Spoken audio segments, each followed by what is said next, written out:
Good evening. शुरू करते हैं हम चरक सूत्र स्थान 11 से लेकर 20 तक का आज FAQ है। इसमें आपको टोटल नंबर ऑफ क्वेश्चन पढ़ाने वाली हूँ मैं आपको 85। इसके पहले हमने 1 से 10 का कंप्लीट कर लिया है। आपका सर का भी हो चुका है, स्वस्वृत का। हमने चरक सूत्र स्थान 27 का कर लिया है, पर्टिकुलर एक चैप्टर का।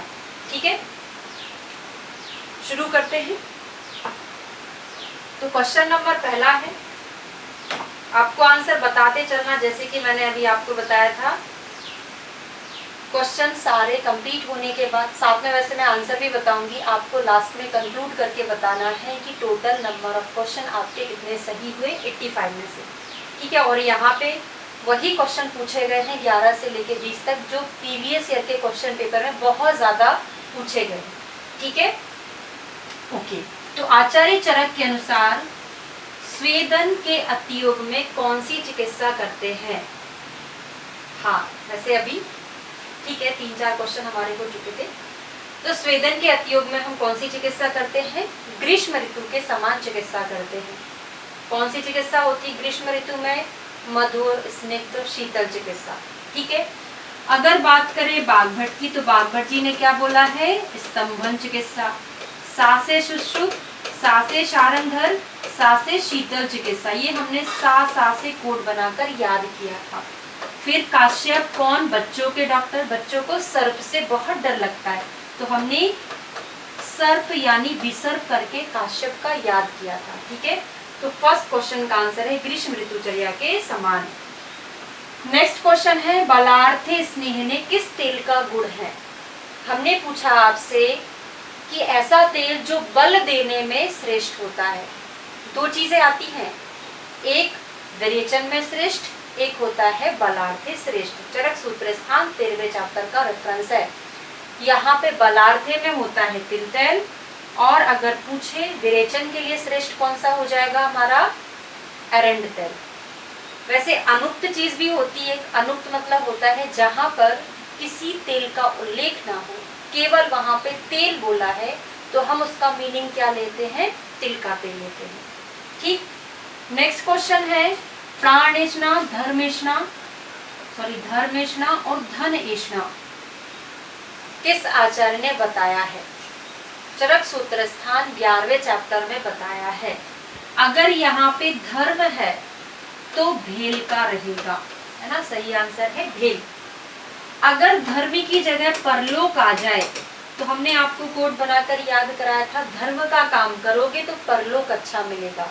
तो ये हो जाएगा प्राणेषणा, धनेषणा और परलोकेषणा चरक का, और धर्म आ जाए तो भेल का। और एक और चीज हम आपको याद कराए थे, विपुल। क्या याद कराए थे? विपुल उपनिषद का। We for वित्तेषणा, Pu for पुत्रेषणा, La for लोकेषणा। वित्त, पुत्र, लोकेषणा उपनिषद के अकॉर्डिंग था। ठीक, वैसे सभी से आंसर बन रहा है, वेरी गुड।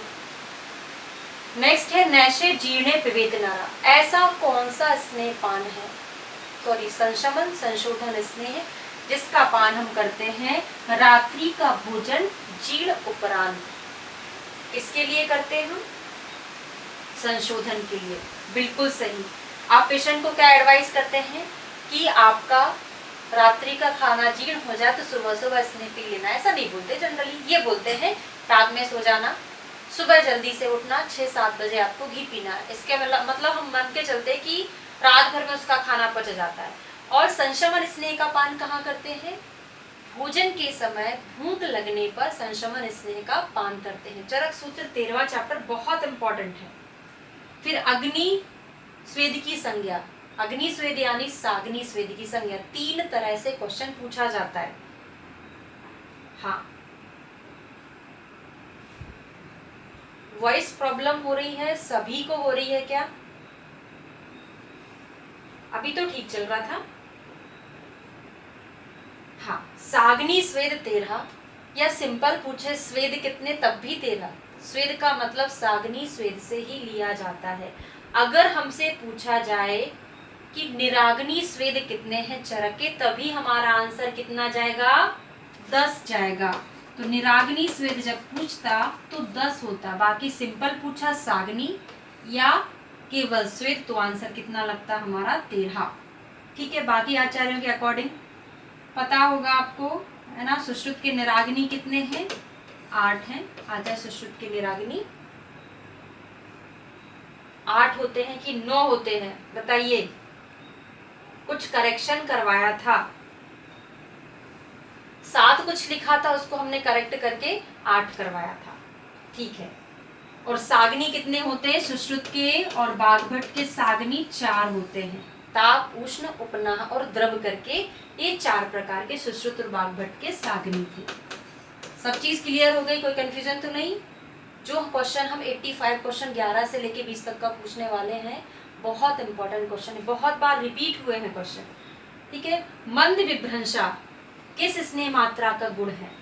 कोड बनाया था, स्नेह की कौन सी मात्रा को मंद विभ्रंशा बोलते हैं? वेरी गुड, मध्यम मात्रा को। मंद विभ्रंशा का मतलब क्या होती है? मंद विभ्रंश ऐसी मात्रा जो कोई विभ्रंश उत्पन्न नहीं करती। अगर हमें किसी व्यक्ति का कोष्ठ पता ना हो तो हमको मध्यम मात्रा दे देनी चाहिए। अगर क्रूर भी होगा तो कोई प्रॉब्लम नहीं, अगर मृदु कोष्ठी होगा तब भी कोई प्रॉब्लम नहीं, मतलब जो विकार को उत्पन्न ना करे वो कहलाती है मंद विभ्रंशा। ठीक है, हाँ। वसा और मज्जा का अनुपान क्या होता है? घृत, तैल, वसा, मज्जा, 4 चीजें पढ़ी थी।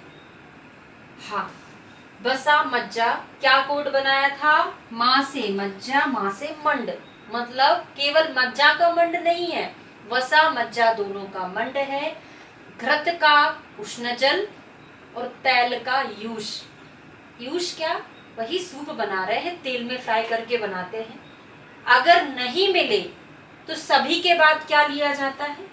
कॉमनली कौन सा स्नेहपान होता है? वसा और मज्जा का तो मंड है।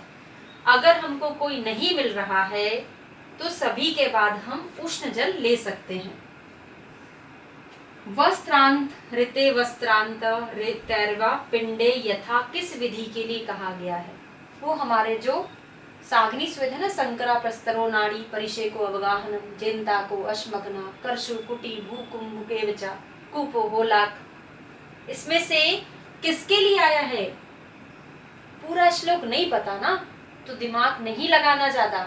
हमको तो पता है पिंडी, किसकी? शंकर भगवान की पिंडी, तो शंकर स्वेद के लिए आया है। कौन सा? शंकर स्वेद की। वस्त्र लिया, जो भी चीज हमको डालना था पोटली बना लिए तो पिंड स्वेद हो गया। ठीक है, अगला है विभागो धातु नाम किस वायु का कर्म है? धातुओं का विभाग करना बहुत स्पेशली फोकस कराए थे आपको। प्राकृतिक वायु के लोकचर कर्म और शरीर चर कर्म। ये धातु धातु बहुत कंफ्यूज करता है। हाँ, ये तो पता है प्राकृतिक वायु, पर बताइए कौन सी वायु? लोकगत है कि शरीरगत है? वेरी गुड, लोकगत। ये कौन सी धातु की बात कर रहा है? जो हमारी धातु है ना, स्वर्ण, रजत, ताम्र, लौह, उनका विभाग कौन करता है? वायु। नहीं, गलत बता रहे हो भरत वर्मा, शरीर का नहीं है, लोक का है। नेक्स्ट क्वेश्चन है, लोक वायु का है ये। धातुमान संस्थान व्यक्ति किस वायु का कर्म है?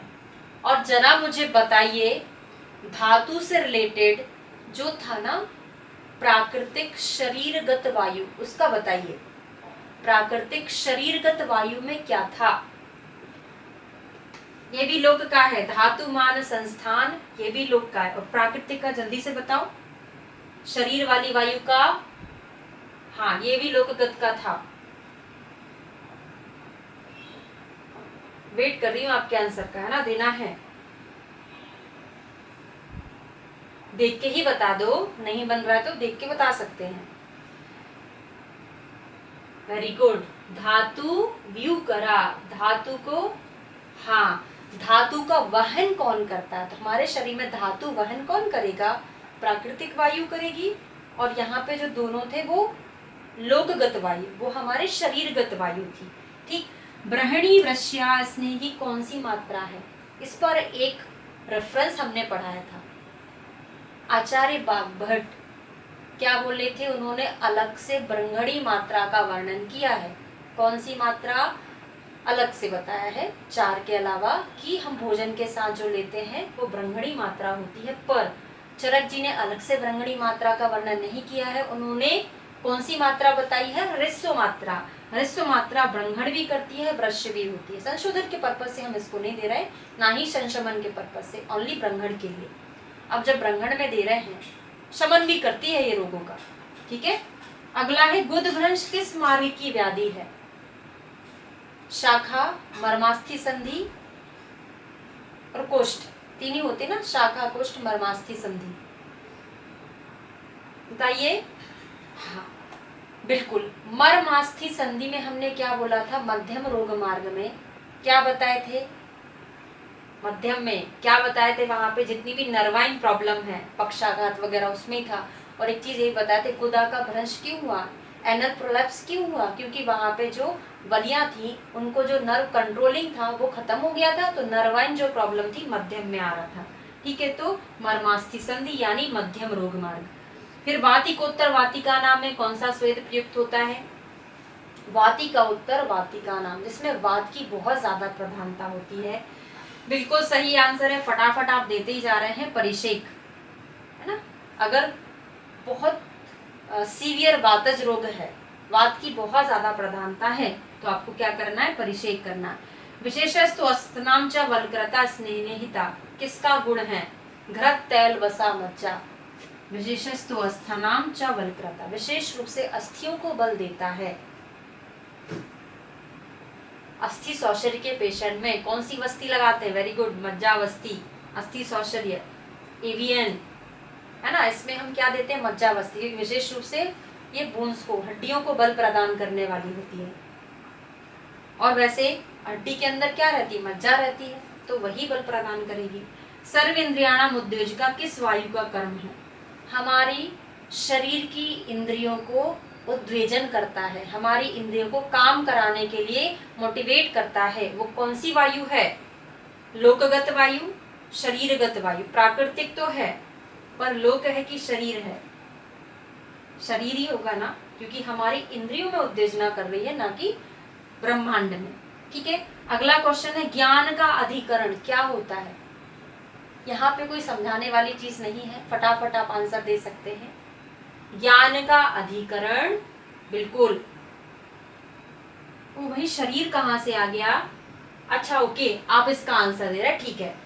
ज्ञान का अधिकरण आत्मा, और ये जो आत्मा है, मन है, इंद्रियां हैं, इनका घर कौन है? ज्ञान का घर तो आत्मा है। ज्ञान कहाँ रहता? आत्मा के अंदर। पर आत्मा, मन, इंद्रियां, ये कहाँ रहती हैं? बुद्धि, ये कहाँ रहती है सारी? हृदय में। तो हृदय किस किस का स्थान हो गया? आत्मा का भी है, बुद्धि का भी है, मन का भी है, इंद्रियों का भी है। ठीक है। अब इंद्रिय से रिलेटेड दो चीजें हैं, वो अब यहाँ पे हम डिस्कस नहीं करेंगे। नेक्स्ट क्वेश्चन पर आते हैं। बुद्धि पश्यति या भावान बहु कारण योगजान किस प्रमाण के संबंध में बताया गया है? बुद्धि, अगर हमारे पास बुद्धि होगी तभी हम कौन सा प्रमाण का यूज कर सकते हैं? युक्ति का। हाँ बिल्कुल, युक्ति। जल्दी जल्दी आंसर दो। प्रयोग, ज्ञान, विज्ञान, सिद्धि, सिद्धा, सुख प्रदा किस प्रकार के वैद्य का लक्षण है? प्राणाविसर, रोगाविसर, छद्मचर, सिद्ध, साधित। जिसने प्रयोग, ज्ञान, विज्ञान इतना सारा चीज किया है, तभी तो वो एक डॉक्टर बना है। अब ये क्या करेगा? लोगों को क्या करेगा? प्राण को लाने वाला होगा, है ना। प्राण अभिसर को ही जीवित अभिसर बोलते हैं, है ना। प्राण अभिसर या इसी को जीवित अभिसर भी कहा जाता है। ठीक है। चरक के अनुसार दक्षिण प्रदेश में कौन सा स्वेदन करते हैं? पहले मैंने आपको क्या बताया था? बृहद नेत्र बताया था। ब्र से वृषण, हृद से हृदय, नेत्र से नेत्र। बृहद नेत्र, वृषण, हृदय, नेत्र में पहले तो स्वेदन मना है। अगर बहुत जरूरी है तो मृदु स्वेद करो, और दक्षिण में मध्यम स्वेद करो। बागभट्ट जी ने क्या बोला है? यहाँ पे स्वल्प, उन्होंने क्या बोला? अल्प। मृदु स्वेद मतलब अल्प स्वेद, ये यहाँ पे नहीं, इन्होंने अल्प और यहाँ पे स्वल्प और यहाँ पे अल्प। इन्होंने यहाँ पे मृदु स्वेदन और यहाँ पे मध्यम स्वेदन। बागभट्ट जी का अलग है। स्वल्प, अल्प से भी छोटा, और यहाँ पे अल्प, इन्होंने मृदु स्वेदन और यहाँ पे मध्यम स्वेदन। ठीक है, अगले क्वेश्चन पर चलते हैं। फेनिल रक्त चंद्रिकोपगमनम कहाँ मिलता है, किसके अतियोग में मिलता है, वमन के, विरेचन के, मतलब जो वोमिटस है, बताई दिए किसमें मिलेगा, वोमिटस मतलब वमन के अतियोग में छोटी छोटी ब्लड स्पॉट मिलते हैं, है ना, आपने देखा भी होगा प्रैक्टिकली। अगला क्वेश्चन है मलापहम, रोगहरम, बलवर्ण, प्रसादनम। तीन चीजें आएंगी, फटाफट आपको रिकॉल करा देती हूँ।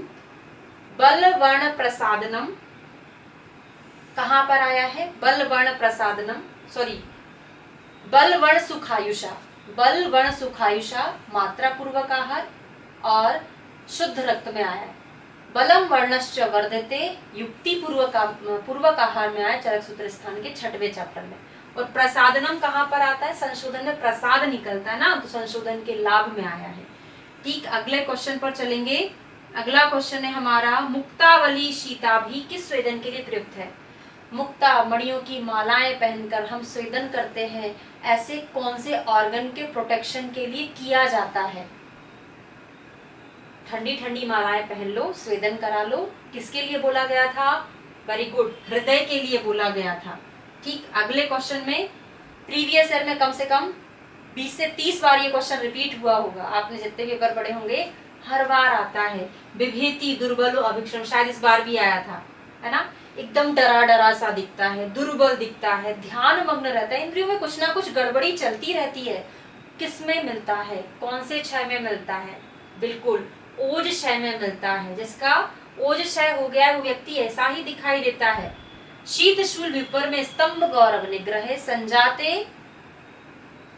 डैश डैश, किसमें आता है ये, शीत और शूल का व्युपरम हो जाता है, ठीक हो जाता है, किसमें आता है ये, बिल्कुल सही, स्वेदन के सम्यक योग में आता है। शक्ति साध किसका लक्षण, ये बताओ तो मान जाऊंगा आपको। शक्ति साध, ऑप्शन दे रही हूं, वृक्क, वृक्कगत विद्रदी, वंक्षणगत विद्रदी, पर हमने अभी यहाँ पे आपको किसी का रेफरेंस नहीं पूछा है, हम आपको केवल 2 ऑप्शन दे रहे हैं। वंक्षण कैसे लगाया आंसर, तुक्का तो नहीं लगाया ना, पूरा आपके दिमाग में वो इमेजिनेशन चल रहा होगा जो हमने आपको बताया था कि वंक्षण इन्वायरनल रीजन, अगर वहां पे कोई प्रॉब्लम होगी तो वहां से नर्व हमारे पैर में जा रही है, अगर वहां पे कुछ प्रॉब्लम है तो हमारी शक्ति मतलब पैर का साध हो जाएगा। दिमाग से बताया कि रटके, हाँ रटके तो नहीं बताया ना, दिमाग लगा के बताना है। शोथो नक्तम प्रणश्यति, ऐसा कौन सा शोथ है जो रात में ठीक हो जाता है, शोथो नक्तम प्रणश्यति। हाँ, दिवाकर याद कराए थे, वातशोथ दिन में बलवान यानी रात में ठीक हो जाता है, कफशोथ रात में बलवान यानी दिन में ठीक हो जाता है। ये रात में ठीक होने वाला कौन सा हो जाएगा, वातज हो जाएगा। फिर उत्साह, उच्छ्वास, निश्वास, चेष्टा, धातु, गति, समा, श्लोक ही याद करने को बोले थे आपको, है ना। एक चरक सूत्र स्थान के 18वें चैप्टर में आपको वात पित्त कफ के श्लोक याद करना था, कितना सिंपल सा तो है। उत्साह, चेष्टा कौन कराता है, वायु कराता है, तो किसका है, वात का है। अभी पित्त का और कफ का भी आने वाला है। आम त्रिदोष समुत्था व्याधि, ये भी प्रीवियस ईयर में पूछा गया है। आम और त्रिदोष से उत्पन्न होने वाली व्याधि, ऐसी बहुत सी व्याधियां हैं जो त्रिदोष से होती, लेकिन वहां पे आम का इन्वॉल्वमेंट भी होता है। कौन सा है, अपने पैर को दूसरे के पैर का समझकर उठाने योग्य समझता है, बिल्कुल उरुज स्तंभ के लिए आया है। नेक्स्ट है रिक्त कोष्ठत्वम अहितम ऐसा मंदाग्निश्च में स्नेह की कौन सी मात्रा, हमने स्नेह की 3 मात्राएं पढ़ी थी, प्रधान मात्रा, मध्यम मात्रा और अवर मात्रा। उनमें से रिक्त कोष्ठी को कौन सी मात्रा, बिल्कुल ह्रस्व मात्रा। अब हमको बताइए मध्यम मात्रा किसको देंगे, सॉरी मृदु मात्रा किसको देंगे, सॉरी मृदु नहीं, ह्रस्व मात्रा होती है एक होती मध्यम मात्रा, एक होती प्रधान मात्रा। मध्यम मात्रा किसको देंगे, मां से मध्यम, मृदु कोष्ठी को और रिक्त कोष्ठी को कौन सी दे रहे हैं, ह्रस्व मात्रा दे रहे हैं। ये बहुत कंफ्यूज करता है। प्रत्यक्ष पूर्वम त्रिविधम त्रिकालम कौन सा प्रमाण है? प्रत्यक्ष पूर्वम त्रिविधम त्रिकालम प्रत्यक्ष है क्या? बताइए इसका आंसर। प्रत्यक्ष तो पूर्व में पढ़ के आ गए थे, अब हम क्या पढ़ रहे हैं, अनुमान पढ़ रहे हैं ना। तो ये किसके लिए आया है, अनुमान, क्योंकि प्रत्यक्ष को छोड़ के बाकी में तीनों काल का ज्ञान होता है सभी प्रमाणों में, प्रत्यक्ष में नहीं होता, तो प्रत्यक्ष का तो हो ही नहीं सकता। फिर जल कर्षण बीज ऋतु संयोगात सस्य संभवा किस प्रमाण के समर्थन में दृष्टांत दिया है? बताए थे कि कहीं 2 4 5 चीजों का संयोग हुआ, कुछ नया बन गया, जहां पे कोई किसी नई चीज की उत्पत्ति हो रही थी, वहां पे कौन सा प्रमाण था? वेरी गुड, युक्ति प्रमाण था। फिर प्रततम वात रोगाणी, हमेशा वात रोगों से पीड़ित रहता है। कहाँ रहती है हमारी वायु? अस्थि के अंदर रहती है, तो अस्थि छय में मिलना चाहिए प्रततम वात रोगाणी, नहीं मिलता। कहाँ मिलता है? बिल्कुल सही, मज्जा छय में। क्यों? क्योंकि अस्थि है, इसके अंदर भरी है मज्जा, मज्जा का क्षय हो गया, कौन आके रहने लगा? वायु रहने लगा। तो वायु कहाँ मिलेगा? प्रथम वात रोगाणी, मज्जा क्षय में मिलेगा, ना कि अस्थि क्षय में मिलेगा। ये भी कंफ्यूजिंग है, प्रीवियस ईयर में बहुत बार पूछा गया क्वेश्चन। अगले क्वेश्चन पर चलेंगे। महावास्तु परिग्रह, वास्तु शास्त्र के हिसाब से ग्रह बनाया था। कौन सी प्रमेय पीडिका ने ग्रह बनाया था वास्तु शास्त्र के हिसाब से?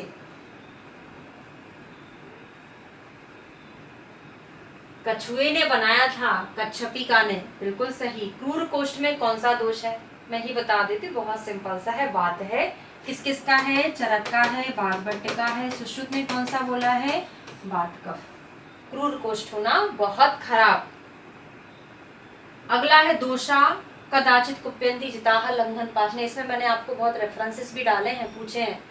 कहाँ का रेफरेंस है? बड़ा फेमस है, पंचकर्मा का, क्या बोलते हैं इसको, नहीं, संशोधन से लाभ बोलते हैं इसको, पंचकर्मा का सिद्धांत नहीं, संशोधन से लाभ। बिल्कुल 16वें चैप्टर का है चिकित्सा प्रावृत्ति, जिसका नाम है। अगला है प्रभा प्रसादो मेधा चा, किसका है? प्रभा प्रसाद मेधा। दर्शनम पक्तिरुष्मा क्षुधा तृष्णा देहम मार्दवम प्रभा प्रसादो मेधा चा पित्त कर्मा अविकारजम। हाँ, किसका है? पित्त का कर्म है। अगला है तनु त्वकम चातिसारी, बताए थे, क्या बताए थे? अतिसार, क्या खा लिया आपने? मिर्ची मसाला ज्यादा खा लिया। मिर्ची मसाला ज्यादा खाएंगे तो क्या हो जाएगा? लूज मोशन हो जाएगा। दोषों का ऊर्ध्वमुखी होना, वमन की जो प्रोसीजर होती है उसमें हम अंदाजा लगाते हैं, पसीना आ जाना, रोंगटे खड़े हो जाना, पेट फूल जाना या ऊर्ध्वमुखी हो जाना, तो क्या समझेंगे इससे? उसको हृल्लास हो रहा है, प्रसेक हो रहा है, आस्य श्रवण हो रहा है, ऐसा हमने पढ़ा था। कैसे समझेंगे? हृल्लास और प्रसेक से समझेंगे, ठीक है। वमन नहीं, बताना था क्या है। शोध के प्रथु उन्नत ग्रथित, भेद किस आचार्य ने बताया है? प्रथु उन्नत और ग्रथित। ऊ फॉर उन्नत, ऊ फॉर ऊंचा, कौन सुनते थे? बागभट्ट सुनते थे। उन्नत ऊंचा कौन सुन रहे? बागभट्ट, ठीक है, बिल्कुल। अगला है पीड़िका ना अति महती, बहुत बड़ी नहीं होती है, जल्दी पक जाती है, दिलवाले दुल्हनिया ले जाएंगे। कौन सा खेत था? सरसों का खेत था। क्या था? सरसों बहुत ज्यादा बड़ा नहीं होता, पीला पीला सा दिखता है, एक बारिश होती बहुत जल्दी पक जाता है, सरसपी। संधि वेदना किसके अनुसार और किस धातुगत क्षय का लक्षण है? देखिए, संधि शून्यता, कटी शून्यता, संधि शैथल, ये सारी चीजें अलग है, पर एक चीज थी जो डिफरेंट थी, क्या? संधि वेदना। किस आचार्य ने बताया था? मेद के ऊपर बताया था। विमर्श का पेज याद है? किस किस को याद है पेज? याद है? नहीं, सुश्रुत का नहीं भाई, बागभट्ट का है। किसका है? बागभट्ट का है, मांस क्षय में मिलता है ना। हमने मेद पढ़ा था, उसके ऊपर विमर्श में किसका विमर्श लिखा था? बागभट्ट का लिखा था। किसमें? मांस क्षय में, ठीक है। आचार्य चरक के अनुसार नाभि स्थान पर होने वाली विद्रधि का लक्षण क्या पढ़ा था हमने? ऐसी विद्रधि जो नाभि में कुछ हिक्का पढ़ा था ना, नाभिगत है, गंभीरा हिक्का पढ़ा था ऐसे करके, तो नाभि में होगी तो हिक्का मिलेगा, कोड बनाया था। शस्त्र से काटने पर भी रक्त नहीं निकलता, कौन सा शोथ है? 2 जगह आता है ऐसी चीज। एक होता है विष का असाध्य लक्षण, मतलब जिसने विष पान किया है अब वो ठीक नहीं होगा, ऐसे विष के असाध्य लक्षण में अगर व्यक्ति को हम कुछ कट वट लगा दे तब भी ब्लड नहीं निकलेगा। ऐसे ही कफज शोथ में अगर उसको कट लगा रहे हैं तब भी वहां पे ब्लड नहीं आएगा, तो कफज शोथ में आता है। ये सारे क्वेश्चन बहुत रिपीट हुए हैं। तंद्रा अरुचि परितस्य भवत्य अश्म आवृतम, दिल पे पत्थर रखना, अश्म रखना, भवत्य अश्म आवृतम 2 जगह आता है, कफज हृदरोग, कफज शिरोरोग पर। तंद्रा अरुचि उपरीतस्य अगर ये ऐड हो जाए तो किस में आएगा? कफज तो हमको भी पता है कफज में आएगा, पर किस में आएगा? हृदय में आएगा कि सिर में आएगा? वो क्या रहता है? गुरु स्तमित भारी कम रहता है भाई। हाँ में हाँ नहीं मिलाना, जो चीज गलत है वो गलत है, ठीक है, वो अलग चीज है। यहाँ पे अश्म है ना, पत्थर है, तो पत्थर तो एक ही जगह आया था कफज हृदरोग में, वो अलग चीज था। भवत्य अश्म आवृतम ये अलग है, स्तमित भारी कम करके था वो। रस शुक्र रजसाम हितम किस स्नेह का गुण है? पहली धातु रस, आखिरी धातु शुक्र, उसके बाद क्या बन रहा है? ओज बन रहा है। हमने ऐसे याद किया था, पर यही चीज रस शुक्र ओज, तो इसके अलावा बहुत सारी चीजें आ जाए तो किसमें था वो? घृत तेल बसा मज्जा, लास्ट मज्जा में था। ये किसमें था? सर्पी में था, बिल्कुल सही। सिरा शीतम सुश्रुते किस रोग का लक्षण? ठंडी चीजें अच्छी लगती, दिख गया आंसर आपका। ठंडा ठंडा अच्छा लगता है, किसको लगता होगा? पित्त वाले को, क्योंकि वो गर्म होता है। अगला है रोगमादो परीक्षित ततो अनंतरम औषधम। इसको मैंने याद कैसे कराया था पहले वो बताना है। कहाँ का ये नहीं बताओ, याद कैसे कराया था वो बताओ।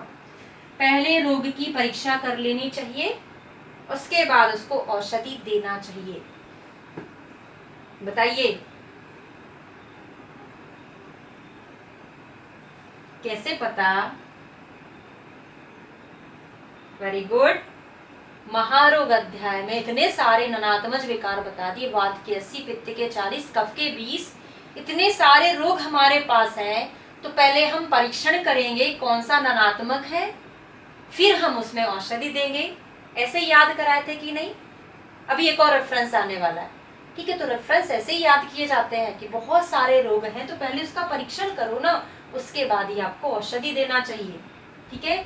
फिर दीप्ताग्नि क्लेश घस मरा किस स्नेह के योग्य है? एक और चीज बताए थे, क्या बताए थे? क्लेश सहा, जो व्यक्ति क्लेश सहन कर पा रहा है वही मज्जावस्ती लगवा सकता है। मज्जा इतनी खतरनाक उसकी स्मेल होती है, हड्डियों के अंदर से निकालते ना मज्जा। जो व्यक्ति क्लेश को सहन कर पाएगा वही पी पाएगा, हर एक व्यक्ति नहीं पी पाता है। तो क्लेश सहा से हमने कोड बनाया था। फिर तिल माश कुलत्थि के समान श्राव, कौन सी विद्रधि मिलता है? वातज पित्तज कफज। देखिए इसका मतलब ये हुआ कि अगर आप 1 लाइन में भी आंसर दे रहे हैं ना, तो ये आपकी मेमोरी की स्ट्रांगनेस को बताता है, आप कितने इंटेलिजेंट हैं इसको बता रहा है। 4 ऑप्शन में देख के तो कोई भी आंसर लगा देता है, लेकिन अगर आप 1 लाइन में आंसर दे पा रहे, इसका मतलब आपने वो चीज बहुत अच्छे से पढ़ी है।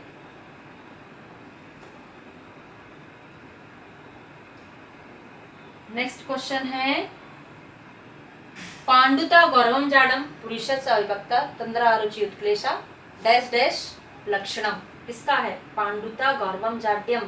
पांडु क्यों हुआ?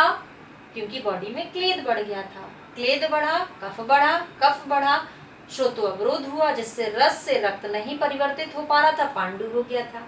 अतियोग में मिलेगा। क्यों? वही अभी जो प्रोसीजर बताई ना, स्नेहपान करेंगे, क्लेद बढ़ेगा, कफ बढ़ जाएगा, श्रोतो अवरोध हो जाएगा और पांडु उत्पन्न कर देगा, तो अति स्निग्ध व्यक्ति में मिलता है। पित्त तोल बढ़ा हुआ, अल्प मेदसा प्रमेय पीड़िका कैसी होती है? साध्य कृच्छ साध्य असाध्य। पित्त बढ़ा हुआ हो और मेद कम हो, और जहां पे कफ बढ़ा रहता है वो कैसी होती है? कृच्छ साध्य में जाती है। ये कैसी है? बिल्कुल सही है, सुप साध्य साध्य में जाती है, ठीक है, वो कृच्छ साध्य में जाती है। तासा प्रयोगान वक्ष्यामि पुरुषम पुरुषम प्रति। पुरुष के लिए, प्रत्येक पुरुष के लिए अलग अलग डोज होता है। एक आता है पुरुषम पुरुषम वीक्ष, कहाँ पर आता है? पुरुषम पुरुषम वीक्ष आता है भिषक उत्तम के लिए चरक सूत्र स्थान के फर्स्ट चैप्टर में। ये किसके लिए आता है? नहीं, 16वें में नहीं, वो फर्स्ट चैप्टर का रेफरेंस है भिषक उत्तम का। ये स्नेहन वाले चैप्टर का 13, और एक भिषक वर आता है, भिषक वर आता है 4th नंबर के चैप्टर में सूत्र स्थान में। ठीक है। शकुनी सर्व दिवसम अपि। अब बताइए, शकुनी एक पक्षी दिन भर घूमता है, पर वो वापस अपनी कुटिया में जाता, वो चाहे जितना ही दौड़े पर अपनी छाया को लांघ नहीं पाता। ऐसे ही कोई भी रोग होते हैं वो बिना वात पित्त कफ के हो ही नहीं सकते। तो ये कहाँ का रेफरेंस है? Very good. कैसे पता? 19 क्यों पता? अष्टोदरी अध्याय, जिसमें हमने बहुत सारे वात पित्त कफ सन्निपात के अकॉर्डिंग भेद पढ़े थे ना, तो वहां पर ही बताया कि ऐसा रोग वात पित्त कफ के अकॉर्डिंग हो ही नहीं सकता। ठीक है, हाँ बिल्कुल। एको महागदा किसके लिए आया है? एको महागदा आम त्रिदोष समुत्था, इसी चैप्टर में सारा पढ़ाया था। हाँ, अतत्वाभिनिवेश के लिए पढ़ा था। अगला आता है दौर्बल्य मुक्षोषस्य पांडु त्वम सदनम। ये भी बहुत रिपीट हुआ है। किसके क्षय का लक्षण है?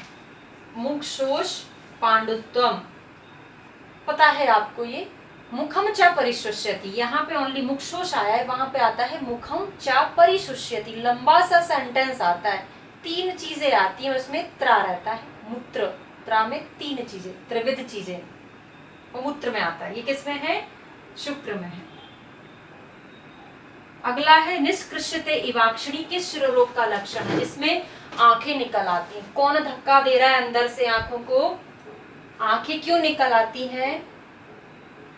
ये हमने कहीं कहीं वातज अपस्मार में पढ़ा था, वातज उन्माद में भी पढ़ा था, पर वहां पे उत्पिंडित आक्षता, उत्पिंडिताक्ष अरुणता ऐसे करके पढ़ा था। तो ये भी कैसा है? आंखों को बाहर निकालने वाला वातज ही है। धरणी धारण, कौन सी वायु? धरणी को, पृथ्वी को धारण करके रखी है, कौन सी वायु? शरीरगत की लोकगत? इस बार ना पूरे क्वेश्चन आंसर लोकगत के ही है। धरणी को धारण हमारे शरीर में थोड़ी ना धरती है, कहाँ है? बाहर है, लोक में है। श्री यशो ज्ञान सिद्धानाम वैद्य शब्दम रमन्ते। यश ज्ञान सिद्ध से जो वैद्य शब्द को प्राप्त करते हैं वो क्या कहलाते हैं?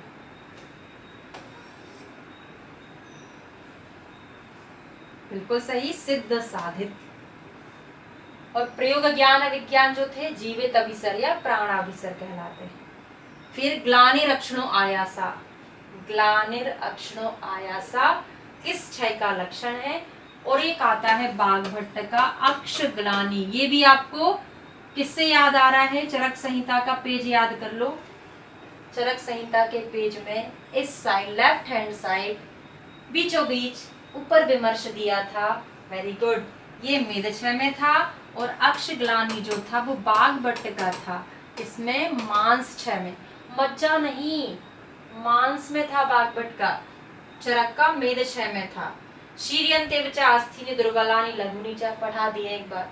अस्थियां दुर्बल हो जाती हैं तो मज्जा क्षय मिलता, रिपीट हो गया है क्वेश्चन। अगला आता है प्राणा प्राणभृतामित्याश सर्वेन्द्रियाणि। कहाँ का रेफरेंस है? प्राणा प्राणभृताम, सारी इंद्रियां रहती हैं। कहाँ रहती हैं? क्यों हेलमेट पहनते हैं हम? क्योंकि अगर हम गिर जाएंगे हमारा सिर फूट जाएगा। सिर में सारी इंद्रियां रहती हैं, हार्म हो जाएगा ना उसको। तो सिरसा की अंता शीर्षी अध्याय, सूत्र स्थान के 17 नंबर का चैप्टर। अब नहीं बोलना कि मैडम हमको रेफरेंसेस याद नहीं होते। इतने अच्छे से रेफरेंस आप बता रहे हैं ना, सब तो याद है। कृच्छुत्थान प्रश्नो, एक होता है क्षिप्रोत्थान प्रश्नो। तो कौन कौन सा शोध था? वातज और पित्तज। एक था कठिनाई से उत्पन्न होने वाला और कठिनाई से शमन होने वाला। कौन सा रहेगा? वो कफज रहेगा। ठीक है, स्निग्धाभास महाशया किस प्रमेय पीड़िका का लक्षण है? महाशया यानी महाशय को क्या पढ़ेंगे? जलाशय। जलाशय यानी जाल नीर किसमें बिछाते हैं? जल में। पुनः आहितेभ्यो अर्थेभ्यो मनोनिग्रह किसके लिए आया है? 3 प्रकार की चिकित्साएं पढ़ते हैं हम। त्रिविध चिकित्सा, दैवपाश्रय, युक्ति व्यापाश्रय, सत्वावजय। पुनः अहित विषयों से अपने मन को निकाल लेना, निग्रह कर लेना कहलाता है सत्वावजय। सत्व मतलब मन पर विजय प्राप्त करना। मुखम च परिशुष्यति आ गया है ना, क्वेश्चन लीक कर दिए थे हम आपको लिए। मूत्र, त्रामेता, त्रिविध चीजें 1 2 3। ठीक, थोड़ा सा और बचा है। बोरिंग तो नहीं हो रहा है? अच्छा लगना चाहिए। बोरिंग क्या, एग्जाम निकालना है। बोर हो या ना हो, इंटरेस्ट हो या ना हो, पढ़ना है, एग्जाम निकालना है। पढ़ोगे तभी एग्जाम निकलेगा, है ना। लोग बोलते हैं फालतू, मेरे मैं तो ऐसे ही हो गया था पास, मैंने पढ़ाई नहीं की ना। फालतू में आपको बेवकूफ बनाते हैं, एग्जाम निकालने के बाद उल्लू बनाते रहते हैं लोगों को, है ना। ठीक है। तुद्यमानम सा हृदयम सूची वीर मन्यते किस हृदय रोग में? सुइयां चुभा रही थी।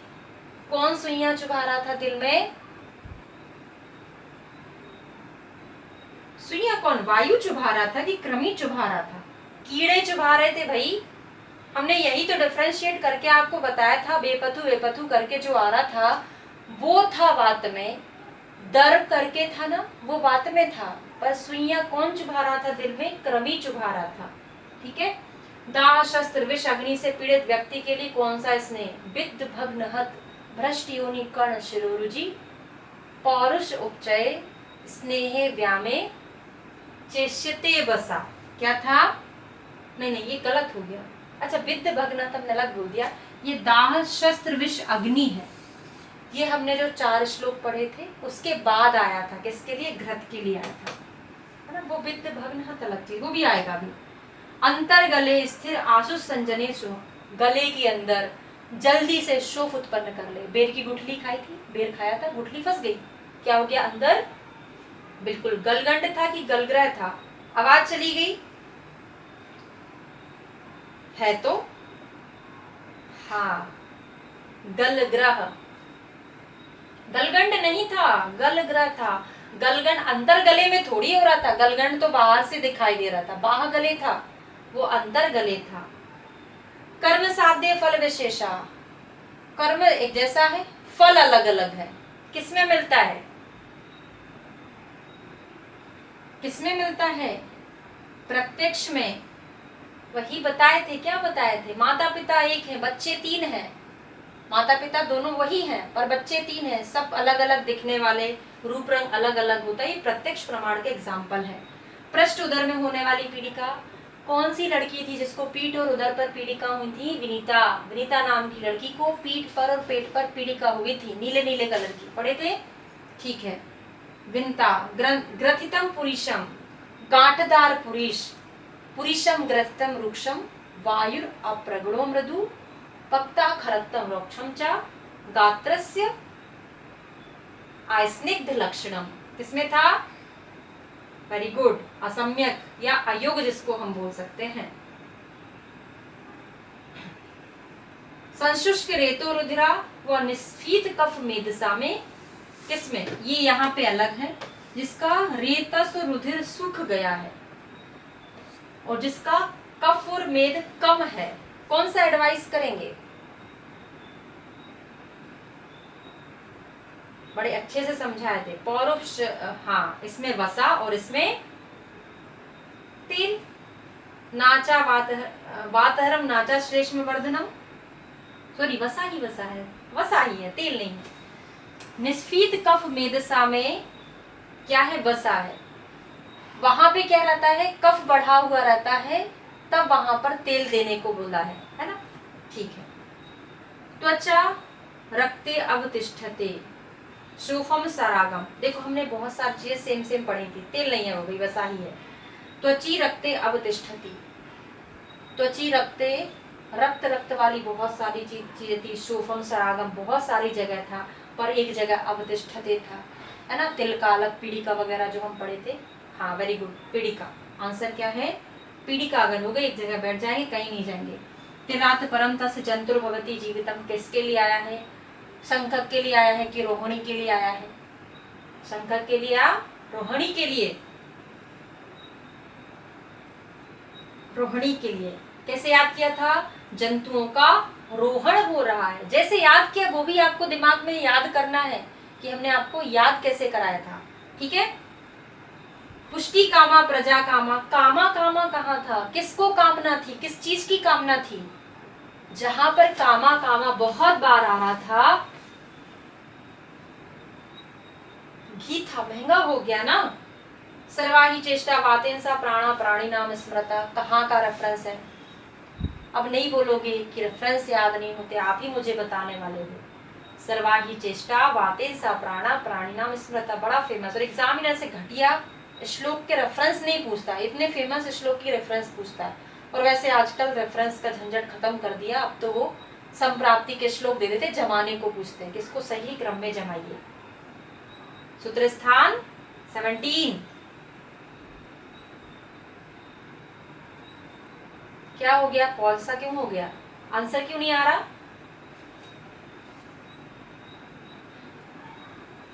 12 का कैसे हो गया भाई, 12 नहीं 17। अच्छा वात कला कर लिए थे, वादेन सा प्राणा, तो क्या हो गया 12 हो गया, 12 थोड़ी ना 17 है। पीड़ित अन्य उन्यम अंत्याशु किस स्रोत का है, पीड़ित किया तुरंत उठ गया, non pitting type of oedema किसमें आता है,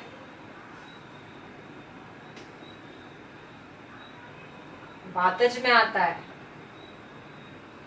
दिन में सूर्य के तेज से तारों का ज्ञान ना होना कौन सा प्रत्यक्ष में बाधक कारण है, देखो दिन में सूरज भी रहता है, दिन में ही रहता है सूरज, तो तारे दिन में भी रहते पर हमको दिखते नहीं है, ये हमने बहुत अच्छे से आपको समझाया था और एग्जाम में पूछा भी गया था। अभिभावात, बिल्कुल अभिभव, इस कारण से हमको वही, और एक और एग्जाम्पल दिया था, हीरो डांस कर रहा है, उसके अगल बगल में बहुत सारे जो बैकग्राउंड डांसर होते वो हीरो से भी अच्छे कर रहे हैं, पर उनको कोई नहीं देखता, हीरो को ही सब देखते हैं ना, तो उसकी प्रेजेंस में दूसरे लोग छुप जाते हैं, वो अभिभावात।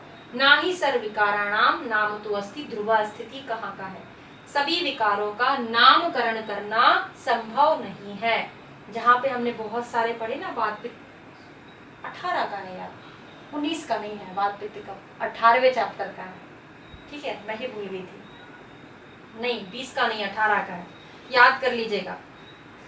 त्रिशोथी अध्याय 18वां चैप्टर है, वहां पे हमने एक देशी शोध पढ़े थे 19, वहीं का है ये, ठीक है।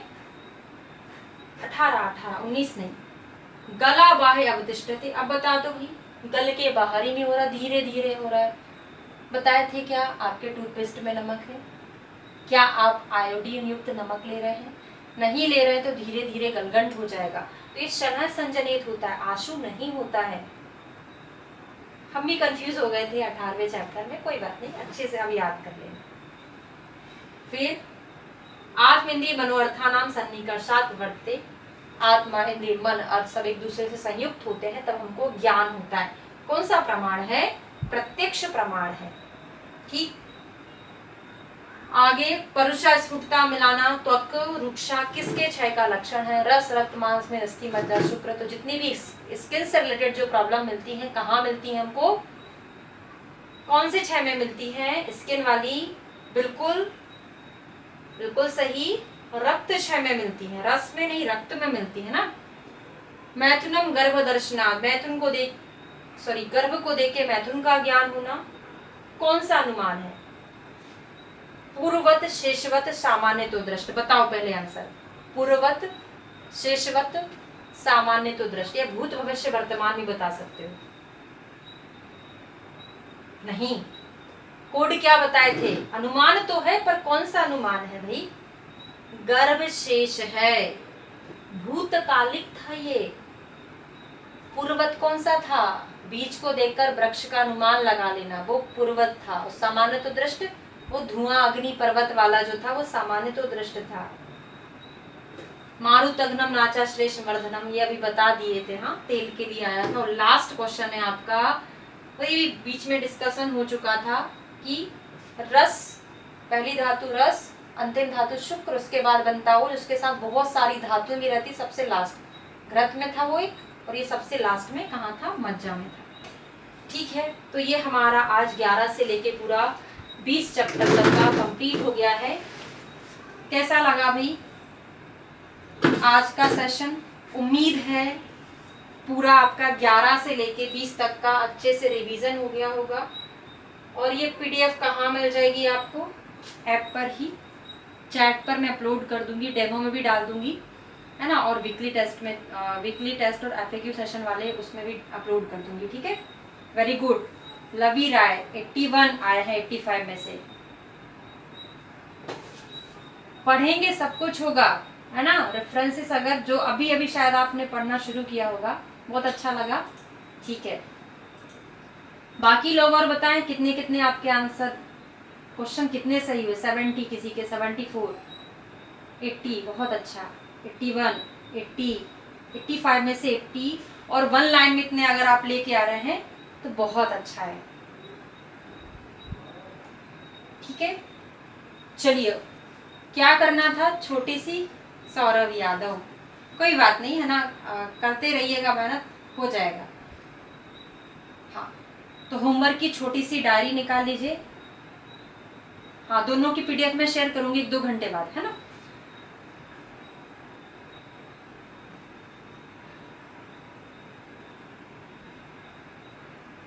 हाँ, क्लासेस नहीं ली थी तो 45 आए हैं, ठीक है, अब उसको पूरा कंप्लीट करिएगा, है ना। और अभी क्या करना, वो डायरी में लिखो, ये जो लिखवाती हूँ भैया, आप पे मुझे भरोसा नहीं है, फिर आप वही गड़बड़ी कर देते हो। लिखना है कि जो भी पीडीएफ मुझे क्लासेस से शेयर की जा रही हैं, नोट्स तो आपके घर पहुंच गए, बुक आपके पास है, तो इस पीडीएफ को मुझे आज ही प्रिंट निकलवाना है और एक फाइल जाना है मार्केट लेने के लिए, है ना। उसमें बढ़िया से उसको लगाते जाना है, क्योंकि लास्ट टाइम जब एग्ज़ाम का टाइम आएगा तो उसमें क्या होगा, चैप्टर आपको पूरे पढ़ना है बाकायदा, फटाफट। जो रिवीजन के लिए ये चीज़ें बहुत अच्छी है ना, रिवीजन के लिए। लिख लिए हैं? क्या प्रॉब्लम आ रही है? हाँ, सेजल, मैंने बोला भी था कि एक, फिर वो टाइम नहीं मिल पाया है, बिल्कुल।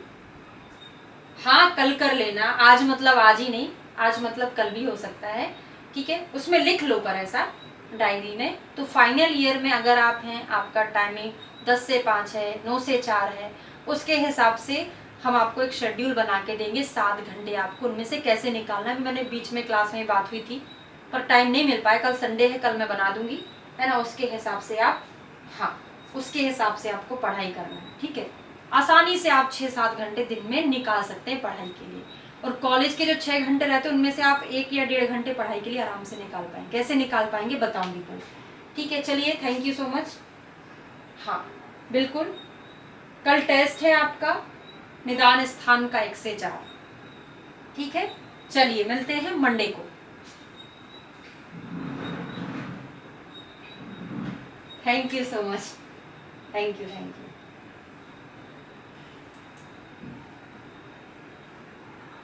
चलिए।